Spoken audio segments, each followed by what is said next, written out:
Catches, puts up a three. One go. Rebound box. Now head over in this direction. Gone to three.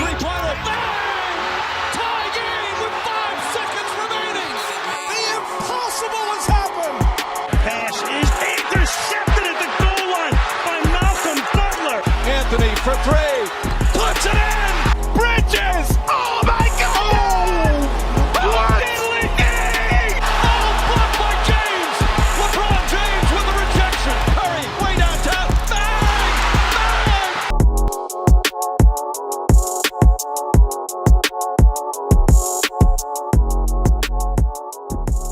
All right, guys, what's up? Welcome back to Cam's Corner. Today, joining me at guard, currently for UMass Dartmouth. Recently, a couple weeks ago, I believe, just scored his 1,000th career point. So help me in congratulating and welcoming JC Santos to the show, man. I appreciate you making the time to join me, man. And how's the season been treating you so far? Yeah, appreciate it, man. Thanks, Cam. No problem. Season's been good so far, man. You know, last year of eligibility, obviously just trying to get through as best as I can with COVID and everything, and us as a team, and we're doing pretty well to start. Yeah, for sure. I've been keeping up with you guys a little bit. But before we get into like basketball, this might be a stupid question for like people that like know you, and stuff like that. But your first name is Jaron. Where did the nickname JC originate from? So everybody asks that because my last name is Santos. So, but my mom, my middle name is Christopher. So she just put JC together, and then everybody stuck with it. So I only hear Jaron if I'm in trouble from my mom, you know. So, Yeah. So that name's always just kind of stuck with you throughout your whole career in basketball. Yeah. Yeah, that's about it. I rarely hear my government, but if I do, you know, it is what it is. Yeah, right, for sure. But I know you were featured on the Roadie Runback about a year ago, another podcast. Of course, I was on it a couple of weeks ago. You know, great guy. He's got a nice little setup going as well. Yeah. But have you had any like other like podcast experience? Have you ever been like featured on like a podcast episode or anything like that? I did on a radio station. My dad's friend does a radio station down in Prov. So when I was signed to my previous school, they had me come in for an interview. That was pretty dope. Yeah. So that was like one of your like only other experiences. How was that? Was it cool? Being on a radio show? It was cool. Like I went down to the radio station. I got to see what it was like. Like they were playing the music and all the commercials, and then they brought me in and we spoke about my career and stuff like that. And then they brought me out, played more music and stuff. I hung around, and then I just headed home. Yeah, that's dope, man. So you're originally from East Providence. Explain to me what like youth sports were like for you growing up, and like what kind of sports you involved yourself with at a young age. Yeah, so basketball was from the jump. I started at 4 years old. Mm-hmm. I tried football in middle school to just stay in shape and keep myself active. Wasn't too good at it. I was like, I'm just gonna stick with basketball. And then 8th grade, I did track just to keep myself in shape again. I like track actually a lot. I found myself more distance than speed, so that was cool. And then did boxing from 9th to 11th grade for 2 years. And that, honestly, I was in the best shape of my life when I was doing boxing. And my dad still does it now. So I told him that when basketball is done and I hang it up, I'm gonna get back to boxing and just try to stay in shape for as long as I can. Yeah, for sure. So you thought like basketball, like you were like the best at basketball, so that's why you stuck with it predominantly. Yeah. Basketball was night and day. It was like wake up, basketball, school, after school, basketball, go home, eat, after eat, basketball. It was nature, you know, it was secondhand nature. Yes, no doubt, man. And like, so you played for East Providence High School. Like, explain to me like the level of competition you would face, like, you know, year after year, and like how you made adjustments and improvements throughout the way, like over the years for your game. Playing with East Providence. Coming into high school coming into EP as a freshman, I was like 4'11", bro. I was tiny. I was a freshman. I started JV. That was a good experience. Coming from middle school to JV, the speed of the game changed. And then sophomore year, I played JV, swung varsity. Another good year for JV, as well as preparing myself to see what full varsity was like. And then junior and senior year, I was full varsity starting both years. My junior year, we had a rough year. I think we were like 4-12 or something like that. And then my senior year, we just totally flipped it and went 12-4 and went pretty far in states, and ended up losing to LaSalle in the Elite 8 at Brown. So that was cool. I loved all my teammates there. I liked the high school there. I had a lot of friends, stuff like that. I still have friends from high school, so I like East Providence a lot. Yeah, so it was definitely like good competition. You must have grown a lot from freshman year to your junior, senior seasons. I mean, going from what you were 4'11", you said? Yeah, from 4'11". Yeah, my junior year of high school, I grew a lot. I think I was like 5. I think I was like 5'9" going into like my junior year, and then and up until now, I'm like 6'1" now. So I grew Wow. a little more. Yeah, big But the big height competition was adjustment. really Yeah. good, man. I Yeah, mean, the for sure. competition was really good. You had Hendricken, who was always a tough team. You know, they always obviously have good talent always. You have LaSalle. You have Smithfield was pretty good back then. Classical had David Duke, obviously, and a bunch of other guys. I think that was like a really overall year for Division One to have a lot of talent in like almost every single school. Yeah, for sure. So like what so like, coming like outside of high school, what other like AAU teams or like travel teams did you like involve yourself with to like kind of get your name like more recognized? Yeah, so I played for Expressions Elite. Think sixth grade all the way to ninth grade or eighth grade. I'm not sure. That was like my first time really getting out of Rhode Island and seeing what like the talent was like outside of here. You know, Hmm. I went to the tryouts and I saw dudes that were just as good as me, if not better, and I was like, I got a lot of work to do. You know, Yeah. so definitely that was an eye opener. Played a lot of people that I know from Connecticut and New York, and I see a lot of dudes in college now. Like, oh man, I used to play back in AAU, and then um, I left there and I played for Rhode Island Renegades, which turned into RI Elite now. Um, I played under Coach Ramel Moore. That was probably the best AAU seasons of my life. It was fun. We got to play a lot of high caliber tournaments, play against a lot of good teams, and just really try to prove myself against the other teams like Expressions Elite, BABC, just a lot of like top tier AAU programs over here in the Northeast. Yeah, definitely. Those programs definitely help you like boost your name, get you out there more. But like with that experience, with the high school experience, like what would you say was like your one of your most like memorable moments, like over the years playing with East Providence and maybe like AAU as well, like something that still sticks with you to this day? High school, I'd say probably just playing against LaSalle at Brown probably in the Yeah. state game. Even though we lost, it was still crazy to play on that, on that Division One court in front of that crowd, and we were up at half and we had a lot of energy. And even though we let the game slip, it was just a fun, memorable moment that I'm always gonna remember. Yeah. No, definitely that like that like arena sense, like playing in a college arena, like before you're even in like college, like it kind of it prepares you and it prepares you mentally, physically, like it's a great experience for sure. So like that was Yeah. so your junior season, you're going into your senior year, you went to a prep school, and I believe you went to two prep schools, you said, right? Yeah, so after my senior year at EP, I did a post grad year Hmm. at a high school, at a prep school called what was it called? It was called Crew Academy. Hmm. It was out of New Hampshire. It was like a first year school. It was independent, so we could play whoever we wanted. So we played Brewster, we played Tilton, we played Putnam Science, like a lot of high caliber prep school teams. Halfway through there, I transferred second semester to prep school in Pennsylvania, which at the time it was called NTSI, National Top Sports Institute, but now um, it's called Scotland Campus, and they're like nationally ranked always in prep schools. And they just elevated every year since. So I got to get around a little bit in prep school.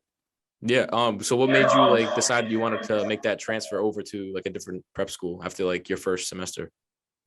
Um, so the first semester, the coach he didn't do that well recruiting as he said he was gonna. Hmm. We didn't really have a lot of bigs. I think our tallest guy was like 6'4" at the time. And when you play guys like Putnam Science and Brewster, they have obviously all Division One athletes, all Division One scholarship kids that are 6'9", 6'8", and we just lost a lot of games. And even though I was doing good personally myself, I like to win. Yeah. So I was like, let me see if I can get out of here, get to another program where I can still do my thing, but we're on a winning team. And that's what I found out there in at NTSI. I played around a lot of people from all over, from Texas to Canada to Lithuania, Florida. I met a lot of dudes that I still have a good relationship with, and we Wow. played a lot of tough teams, a lot of tough programs. Yeah, I know you've probably talked about this a lot. You've probably been asked this a lot. But making that jump from high school to prep school, like what did you see as far as like the game? What did you see like was the biggest like change for you and the biggest adjustment you had to make to keep up with the pace of the game? Really just the speed. Like, Yeah. you get the ball. If your big gets the rebound and they kick it out to you, it's fast paced game. and just really learning. I think prep school was my first time really like scouting teams, watching film on other teams, and learning who's their best player and who does what and who's good at this. Now you know what you're going into, and you're not just playing a team that you hear about is good. And now you know who their number 1, 2, and 3 go-to guys are. So that was a big change for me, and just the physicality of the game. Just playing against guys every day that are Division II, Division I players, and you're just getting beat up all day in practice, Monday through Friday, just trying to figure out how to keep your body going throughout the whole year. Yeah, definitely. And that's probably similar to like the college experience too, like watching film, studying guys, studying teams. So that definitely prepared you for the college level. But as far as like outletting yourself and getting your name out there for like offers and stuff, did you feel like going prep like kind of gave you like a one up like for these colleges to like give you offers and like kind of get your name out there as far as that? So coming out of prep school, I really had no offers. Like I still, Really? it was like a bunch of D3 schools that were interested in me back when I was home in high school. Mm-hmm. But it definitely gave me a year to mature, that extra year to mature and get in the weight room and get more athletic and get my size and strength. That way, when I headed up to JUCO over at CCRI, I wasn't like a pipsqueak. I was like, I had some man size to me. Yeah. So you started at CCRI, right? And then you went to Virginia State. Yep. So I did 2 years at CCRI, and then I ended up getting a full scholarship to Virginia State University for my junior year. Yeah. Yeah. So with CCRI, like going in, your first year, who were some of the people you played with, made connections with CCRI and like maybe like you still have connections with today? Like, so, Yeah. someone like David Duke, like people like that, like, like high name guys that you've played up against. Yeah. In prep school, I'm sorry, at JUCO, my freshman year, we had a guy named Josh Williams. He's from Atlanta, incredible guard. I believe he's playing down south at like a really high Division II right now. Real crafty, real strong. He and I are very cool. I also had a big from New York named Chris Garcia. He was 6'7", lefty. He just graduated. He played D2 up in New York. So again, like a lot of guys from a lot of different states, just learning about them and stuff like that, playing with them.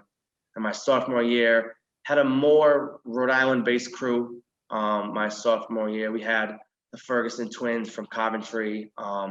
We had Peter Wilson from St. Ray's, a few guys from Mount Pleasant. So it was really just a strong Rhode Island talent team my sophomore year, and we did extremely well that year, and we're like a top 10 team nationally. So. Yeah, that definitely a great experience for you. Your first year, a couple years going in. I know you know some Rick guys too, like having the chance to talk with Keyshawn Jacobs. He actually recommended that I reach out to you, so shout out to him. But explain to me maybe some connections like you have outside of CCRI, like I was just mentioning, like just players that have like kind of like helped you shape your game and to kind of like prepare you for like higher level college basketball.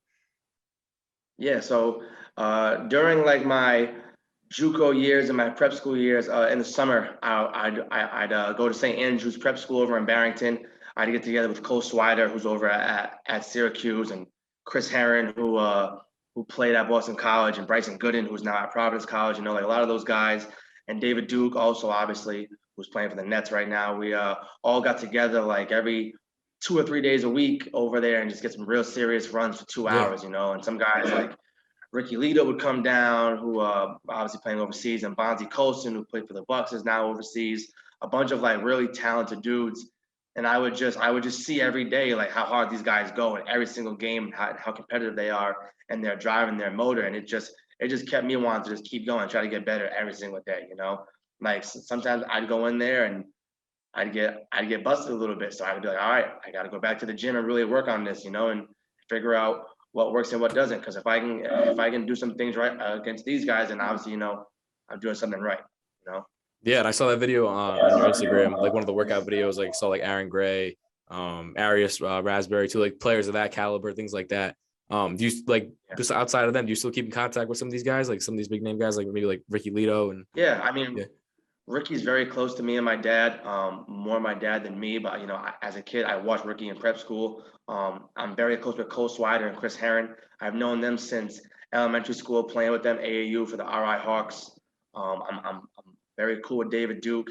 Aaron Gray is actually like one of my best friends. I work with him over the summer a lot. Arias is a very good friend of mine. So it's not just basketball, like even off the court, we'll go and get food or we'll go out, just kick it for the night or for the weekend. It's not just basketball. We have good relationships off the court as well. Yeah, for sure. Definitely that. Like, not even just like playing with the team that you've, decided to play with, like CCRI and East Providence. Like, you make those connections outside of the teams that you were on. And that's what it's all about, making those connections just to better yourself, better your, making new connections and things like that, and better your game at the end of the day too. But so coming off of, so you spent 2 years at CCRI, right? Correct. Yeah, too. Yep. So then your junior season, you made the commitment to go to Virginia. How many years did you play at Virginia State? Played 1 year there my junior year. Yep. So like, what were some of the experiences like you had, such as like traveling, the competition, maybe even like opening the door for like more opportunities for you? That was an eye opener, going to Virginia State, obviously being at a Division II level, and they had just won their conference the prior year, and they were ranked 11 in the country for Division II.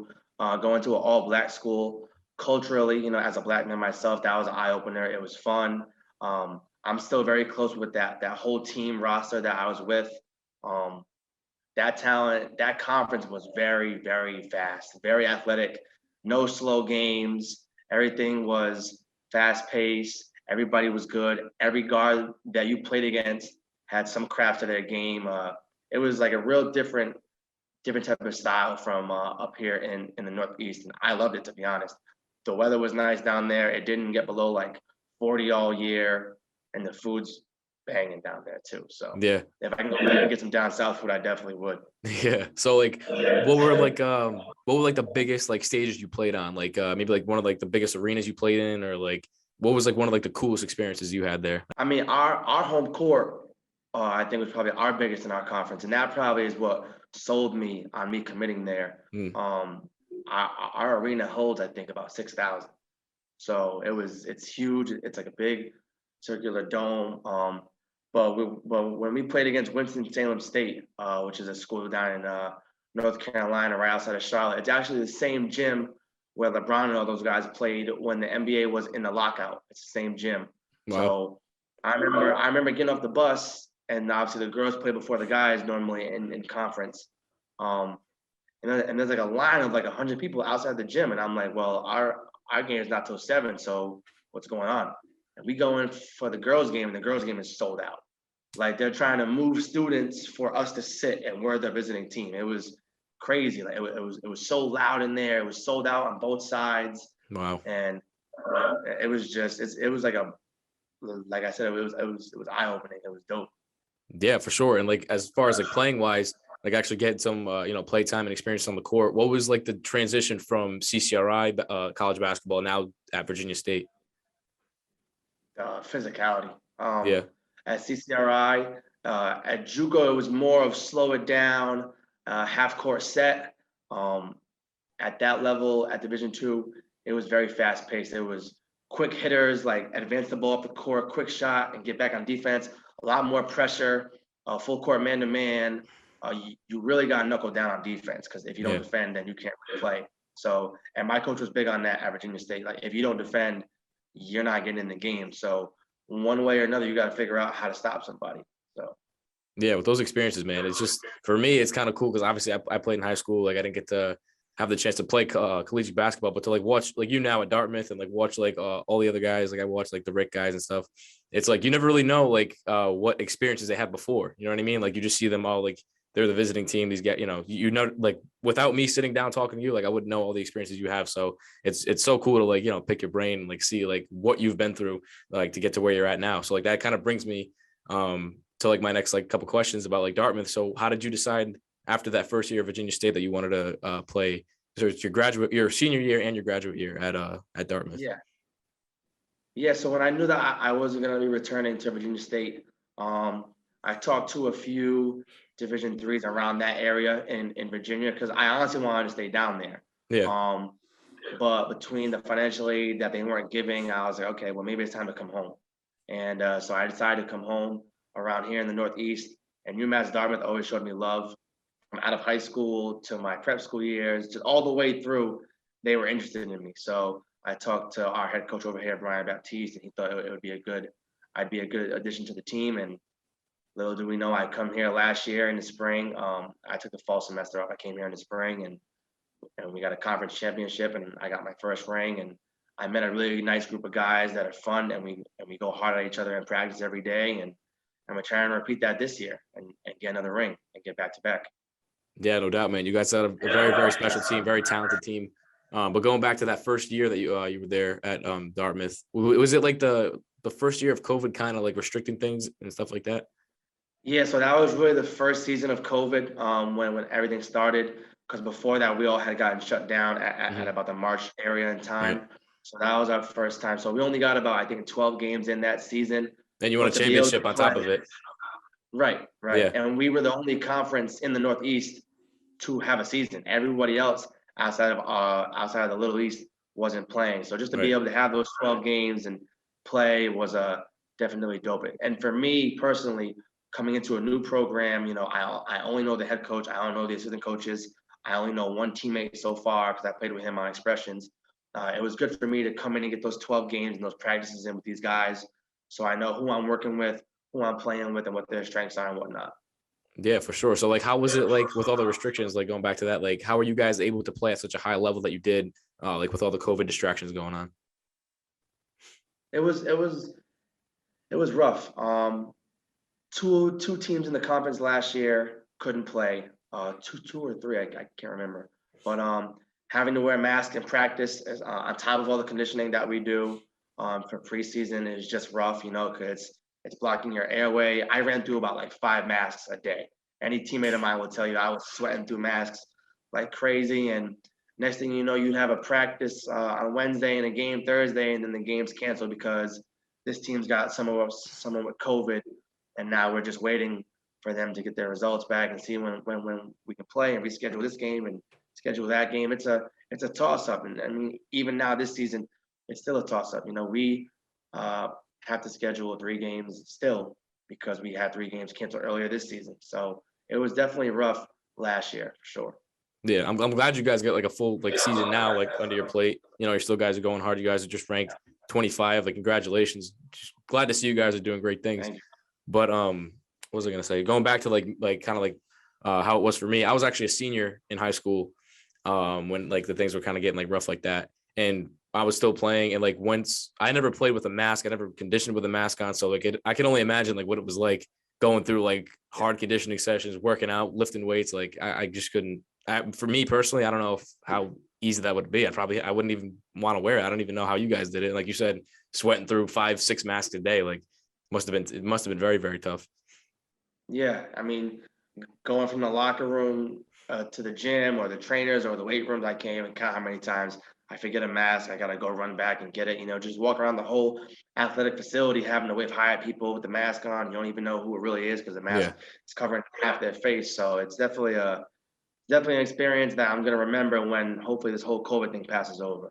Yeah, for sure. And grateful that you guys were able to get a ring and still play great basketball that year. So like that kind of brings me to like the current year right now. You're in your graduate year, your 5th year right now. So over the course of like the long college journey, what has been like the best basketball you played between like the 3 schools that you were at? And do you feel like you've played the best? Like where do you feel like you've played the best competition so far? Like your best types of experiences?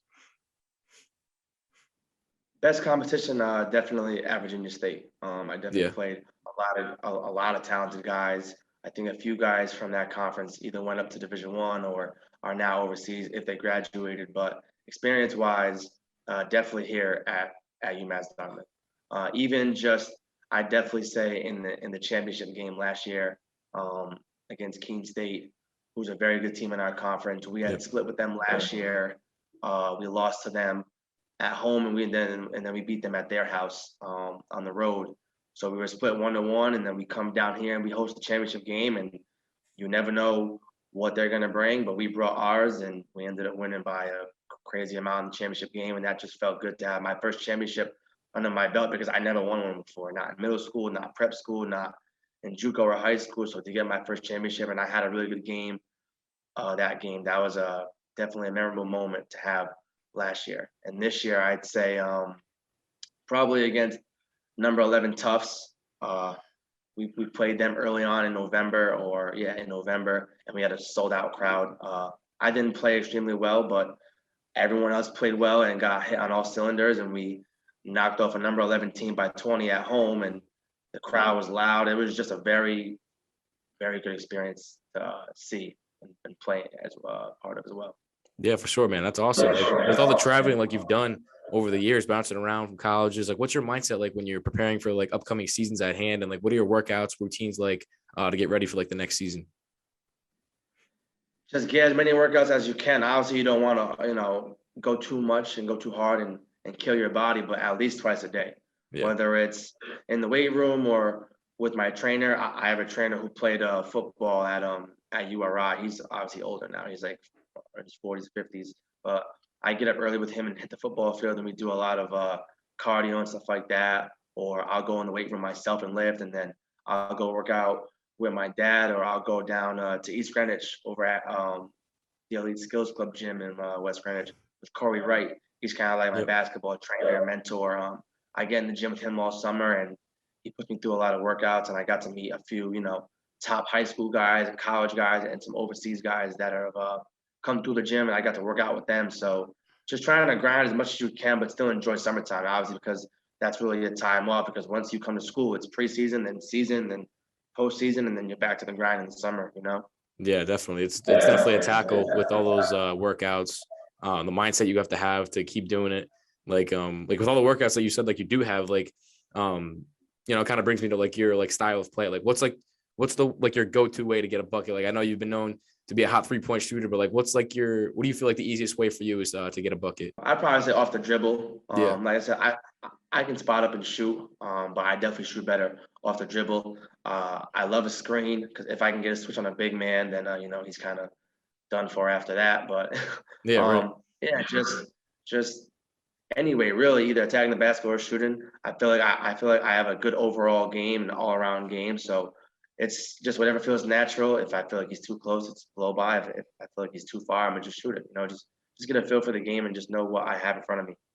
Yeah, for sure. Like with that style of play and that mindset, when you were growing up, who did you like model your game around, like to like develop your skills after?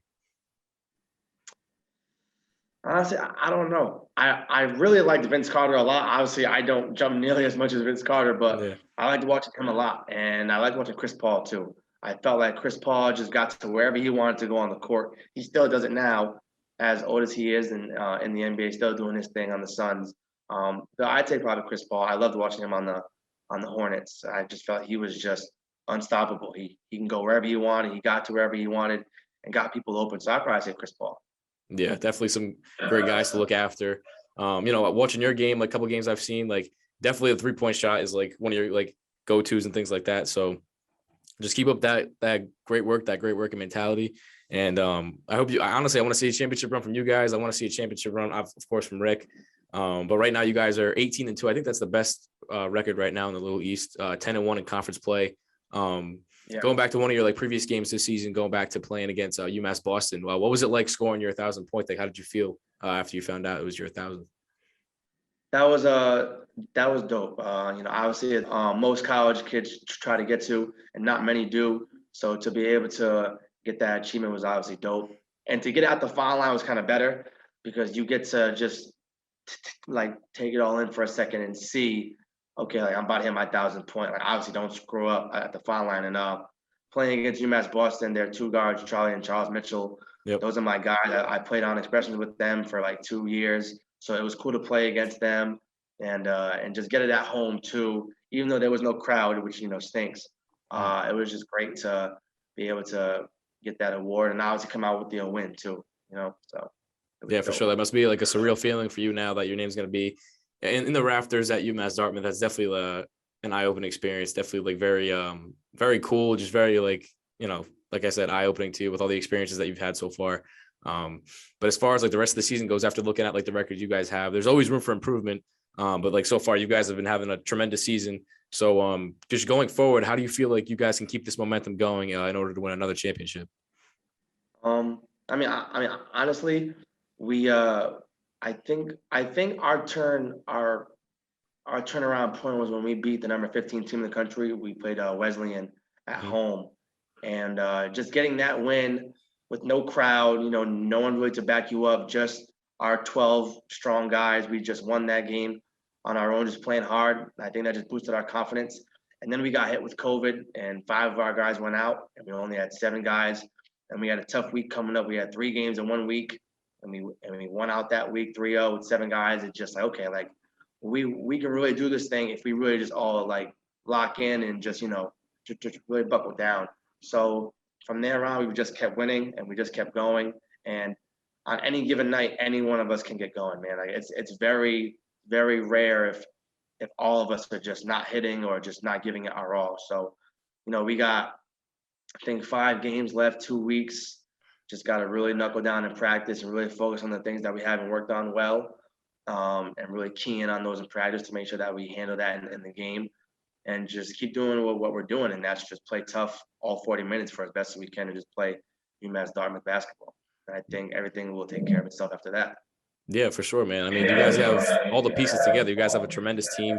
I haven't really kept up with a lot of the players on your team, but I know Jackson Zancan. I played with him in high school. He played for Cumberland in Rhode Island. He's a year older than me. So he scored his 1,000th point against us his junior season. So, knowing him, seeing how well he's been playing and how well you guys have been playing as a whole, there's no doubt that you guys are going to make that championship run. I hope you guys continue that momentum. But looking forward to your schedule. You guys play at home tomorrow, right? Yeah, we host Keene State tomorrow. Definitely the biggest game of the year. Yeah. We only have 1 conference loss, and they only have 2. So if we were to lose that, now we're tied, and now there's a discussion of who hosts the tournament for playoffs. So we're trying to come in tomorrow and beat up on them and not even give that discussion a chance to come up. So we're just trying to come in here and take care of business. Having a home crowd now, having our fans back, we love our fans, and it's our first game as a ranked team. Not that really means anything, but it's still something to talk about and do, and we just got to take care of business. It's just 1 game, 1 practice at a time. Yeah, of course. And being ranked, you should feel accomplished, and like I said, just keep up that momentum. But I was actually trying to catch that game tomorrow, but I broadcast the games at Rick, so I actually can't make it. But your next home game is Sunday, so I definitely want to come out. Definitely want to come out and support you guys.